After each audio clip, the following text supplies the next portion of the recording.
안녕하세요. 법대로 맘대로 박찬계 법무사입니다. 제 영상이 유익하셨다면 구독을 꼭 눌러주세요. 오늘 제목은 임대차 보증금 반환 청구해야 할까, 부당이득 반환 청구해야 할까입니다.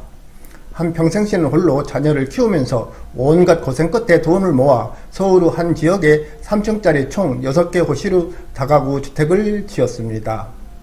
한 씨는 이 주택이 지은 지 30년이 넘었고 나이가 들어 관리하기 힘들어지자 2020년 3월 10일 이 주택을 철거하고 빌라를 신축하겠다는 이 매수 씨와 매매 대금을 10억 원으로 하는 매매 계약을 체결하였습니다.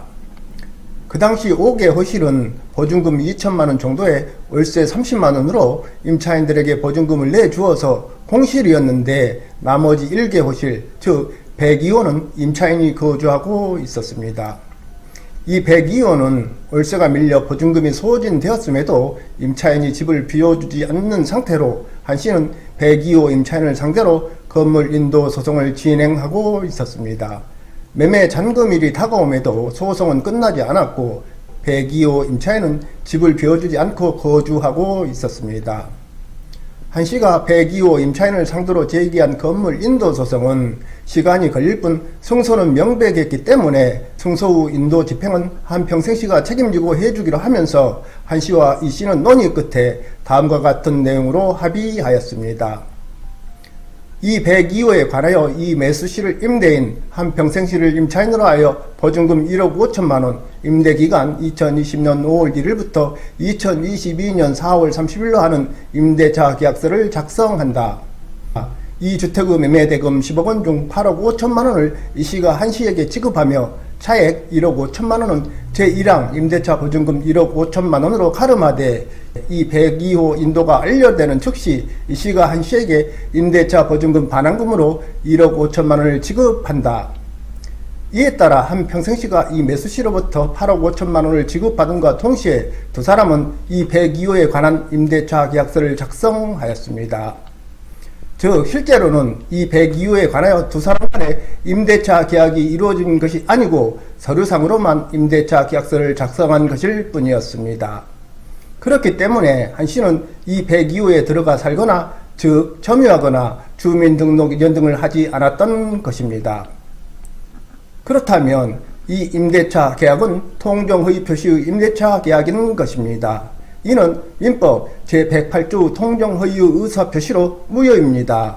그 빌라를 신축한 이 매수씨는 분양을 완료하였음에도 불구하고 2024년 4월 1일 현재까지도 이 임대차 보증금 1억 5천만 원, 즉 매매 잔금의 나머지 돈 1억 8천만 원을 한평생씨에게 지급하지 않고 있습니다. 그렇다면 한평생씨는 이 매수씨를 상대로 이 임대차 계약서를 근거로 하여 임대차 보증금 1억 5천만 원의 반환을 청구할 수 있는지 문제됩니다. 왜냐하면 이 임대차 계약은 통정허위 의사표시에 의한 무효인 임대차 계약이기 때문입니다. 결국 한 씨는 무효인 임대차 계약을 근거로 임대차 보증금 반환 청구를 할 수는 없다고 보아야 합니다. 만일 한 씨와 이 씨 서로가 이 임대차 계약서가 이 씨가 한 씨에게 미지급한 매매 잔금 1억 5천만 원의 지급을 담보하기 위하여 작성한 것으로서 일종의 지불각서로 본다면 한 씨는 매매대금 지급 청구의 소를 제기할 수 있을 것으로 보입니다. 그런데 이는 처분 문서의 해석에 관한 문제로 당사자 사이의 계약에 관한 처분 문서의 해석을 둘러싸고 이견이 있을 경우 문헌의 객관적 의미가 명확하다면 특별한 사정이 없는 한 문헌대로 의사표시의 존재와 내용을 인정해야 하지만 그렇지 아니하여 처분 문서에 나타난 당사자의 의사 해석이 문제되는 경우에는 문헌의 내용, 약정이 이루어진 동기와 경위, 약정으로 달성하려는 목적, 당사자의 진정한 의사 등을 종합적으로 고찰하여 논리와 경험의 법칙에 따라 합리적으로 해석해야 하기 때문에 쉽지 않을 것으로 판단됩니다. 그렇다면 한평생씨는 1억 5천만 원을 손해보는 억울한 상황이 될 수 있고 이는 누가 보아도 부당한 일입니다.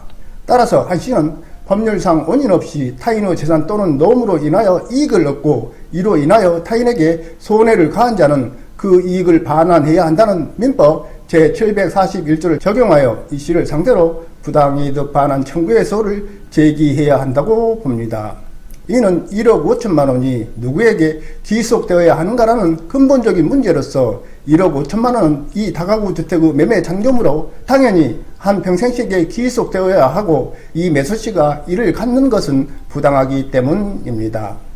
사례는 전문가 도움 없이 당사자 간의 처분 문서를 작성할 경우 나중에 중대한 법률 문제에 봉착할 수 있다는 것을 단적으로 보여주고 있습니다. 오늘은 여기까지입니다. 감사합니다.